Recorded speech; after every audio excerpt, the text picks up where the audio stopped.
What's up, everyone? Humble Picker here. Today I have a Yale YE3B. It is a 5-pin lock and is unranked in the LPU.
And just like that, we are open.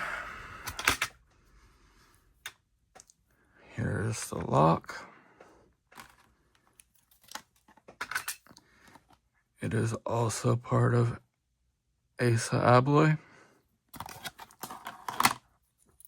I would probably say this is a white belt lock. I didn't feel any security pins, but